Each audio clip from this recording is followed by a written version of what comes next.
مرد عورتوں پر قوام ہیں اس بنا پر کہ اللہ نے ان میں سے ایک کو دوسرے پر فضیلت دی ہے، اور اس بنا پر کہ مرد اپنے مال خرچ کرتے ہیں۔ بس جو صالح عورتیں ہیں وہ اطاعت شعار ہوتی ہیں، اور مردوں کے پیچھے اللہ کی حفاظت و نگرانی میں ان کے حقوق کی حفاظت کرتی ہیں۔ مرد عورتوں پر قوام ہیں۔ قوام یا قیم اس شخص کو کہتے ہیں جو کسی فرد یا ادارے یا نظام کے معاملات کو درست حالت میں چلانے اور اس کی حفاظت و نگرانی کرنے اور اس کی ضروریات مہیا کرنے کا ذمہ دار ہو۔ اللہ نے ان میں سے ایک کو دوسرے پر فضیلت دی ہے۔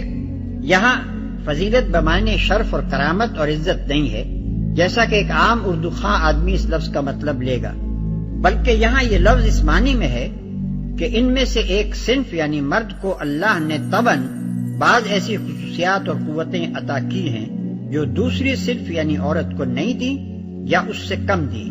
اس بنا پر خاندانی نظام میں مرد ہی قوام ہونے کی اہلیت رکھتا ہے، اور عورت فطرتاً ایسی بنائی گئی ہے کہ اسے خاندانی زندگی میں مرد کی حفاظت و خبرگیری کے تحت رہنا چاہیے۔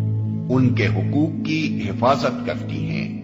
حدیث میں آیا ہے کہ نبی صلی اللہ علیہ وسلم نے فرمایا، بہترین بیوی وہ ہے کہ جب تم اسے دیکھو تو تمہارا جی خوش ہو جائے، جب تم اسے کسی بات کا حکم دو تو وہ تمہاری اطاعت کرے، اور جب تم گھر میں نہ ہو تو وہ تمہارے پیچھے تمہارے مال کی اور اپنے نفس کی حفاظت کرے۔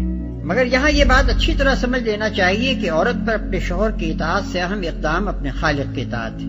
لہذا اگر کوئی شوہر خدا کی معصیت کا حکم دے یا خدا کے عائد کیے ہوئے کسی فرض سے باز رکھنے کی کوشش کرے تو اس کی اطاعت سے انکار کر دینا عورت کا فرض ہے۔ اس صورت میں اگر وہ اس کی اطاعت کرے گی تو گناہگار ہوگی، بخلاف اس کے اگر شوہر اپنی بیوی کو نفل نماز یا نفل روزہ تک کرنے کے لیے کہے تو لازم ہے کہ وہ اس کی اطاعت کرے۔ اس صورت میں اگر وہ نوافل ادا کرے گی تو مقبول نہ ہوں گے۔